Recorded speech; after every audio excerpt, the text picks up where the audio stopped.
Assalamualaikum warahmatullahi wabarakatuh. Hai teman-teman, apa kabarnya hari ini? Semoga kalian selalu dalam keadaan yang senang. Untuk hari ini, kita akan belajar pembelajaran 3 dengan muatan pelajaran IPS, PPKN, dan Bahasa Indonesia. Adapun tujuan pembelajaran kita hari ini, yang pertama, melalui pengamatan gambar, siswa dapat mengidentifikasi sikap-sikap yang sesuai dengan nilai yang terkandung dalam Pancasila dengan benar. Yang kedua, setelah menyimak teks bacaan, siswa dapat menganalisa sikap-sikap yang sesuai dengan nilai yang terkandung dalam Pancasila dengan benar. Yang ketiga, setelah mengamati gambar peta, siswa dapat menjelaskan karakteristik geografis Indonesia sebagai negara kepulauan atau maritim dengan benar. Masih ingatkah kamu dengan cerita Edo dan kelinci? Mari kita simak. Edo sangat menyukai kelinci. Setelah bermain dengan kelinci, Pak Rudi mengajak Edo mengumpulkan air seni kelinci. Air seni kelinci disalurkan melalui saluran-saluran air dan dikumpulkan ke dalam satu wadah penampungan. Coba kita lihat percakapan antara Edi dan Pak Rudi. Ih, bau sekali, Pak. Benar, Edo, meskipun bau, tetapi air seni kelinci ini sangat baik untuk bahan pupuk cair organik tanaman. Sayuran akan tumbuh subur, tanaman buah akan cepat berbuah, dan tanaman bunga akan cepat berbunga. Nah, Edo, tolong berikan air seni ini kepada Pak Eko, dia sedang membutuhkannya. Kenapa diberikan cuma-cuma, Pak? Kan sayang air seni kelincinya. Iya, tidak apa-apa, Edo. Kita harus saling membantu. Jika ada orang yang membutuhkan bantuan, kita juga harus ikhlas dan sukarela dalam membantu. Karena kita adalah makhluk sosial, artinya tidak dapat hidup sendiri dan membutuhkan bantuan orang lain. Dan ingat, saling membantu dan tolong-menolong adalah bentuk dari pengamalan sila Pancasila juga loh.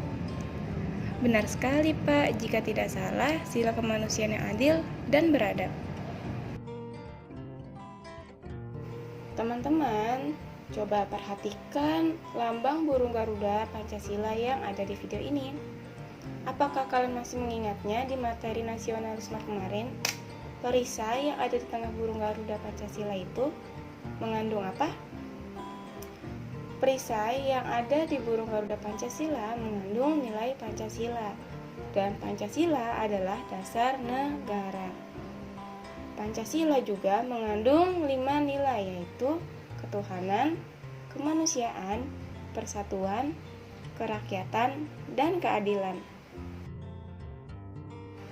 Kita akan membahas nilai-nilai Pancasila satu per satu. Dimulai dari sila pertama, yaitu yang mengandung nilai ketuhanan. Nah, pada sila pertama itu, lambang apa yang digunakan? Lambang bintang. Adapun nilai-nilainya seperti berikut ini. Yang pertama, beriman kepada Tuhan Yang Maha Esa dengan menjalankan perintah dan menjauhi larangannya.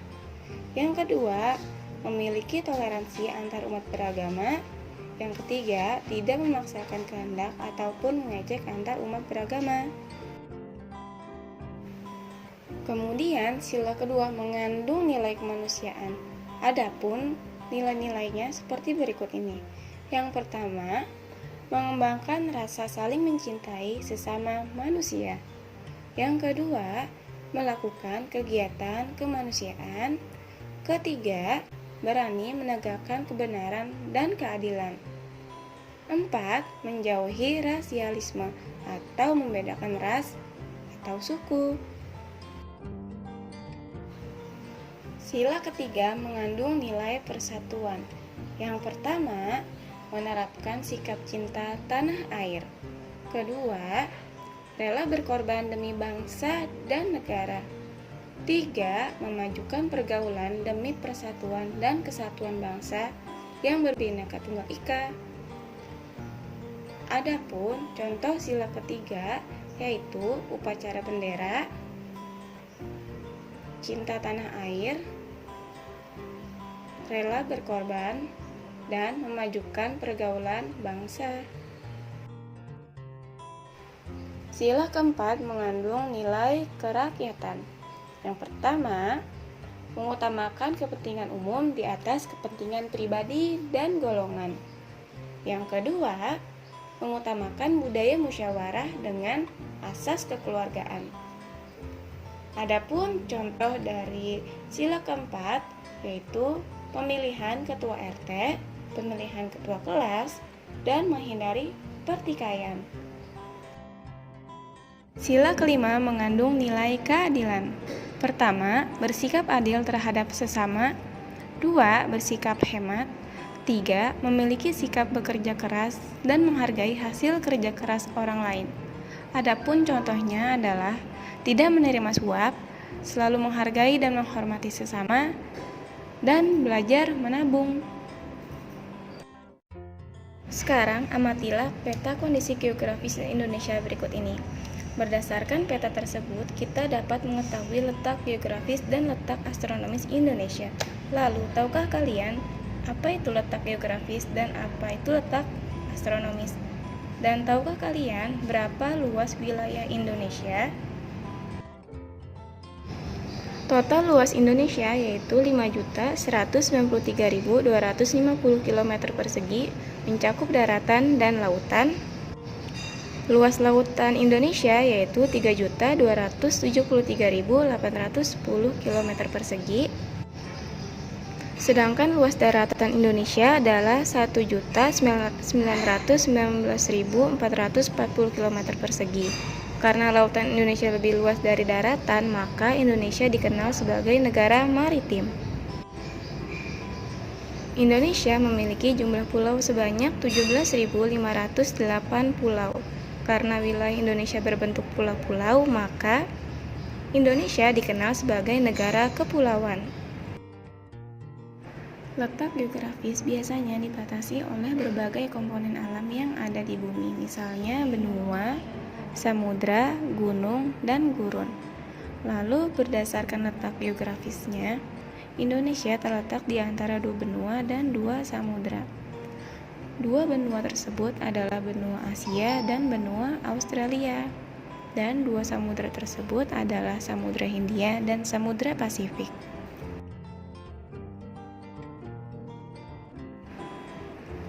Adapun pengertian dari letak geografis yaitu letak suatu wilayah yang dilihat dari kenyataannya di permukaan bumi. Untuk batas wilayah Indonesia berdasarkan letak geografisnya adalah sebelah timur, Samudra Pasifik dan Papua Nugini, sebelah utara, Selat Malaka, Laut Andaman, Laut Tiongkok Selatan, Laut Sulawesi, Samudra Pasifik, dan Malaysia Timur. Sebelah barat, Samudra Hindia, dan sebelah selatan adalah Australia, Samudra Hindia, Laut Timur, dan Laut Arafuru.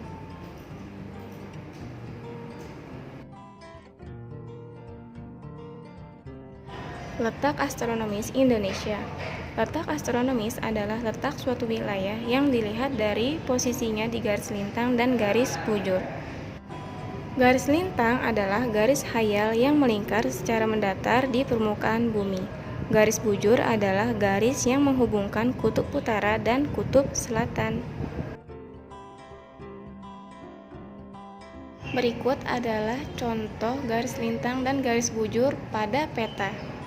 Jika kalian lihat, garis lintang itu adalah garis yang mendatar ataupun horizontal. Lalu garis bujur itu yang memanjang ke atas ataupun vertikal. Tugasnya, kalian kerjakan halaman 24 sampai 25, ayo menulis. Yang kedua, kalian kerjakan halaman 27, bagian ayo berdiskusi, dan halaman 28, ayo mencoba. Untuk halaman 28, membuat denah tempat tinggal kalian, coba kalian bisa menggunakan contoh seperti berikut ini. Ataupun kalian bisa menggunakan contoh denah berikut ini. Cukup sekian hari ini, jangan lupa tugasnya dikerjain ya. Wassalamualaikum warahmatullahi wabarakatuh.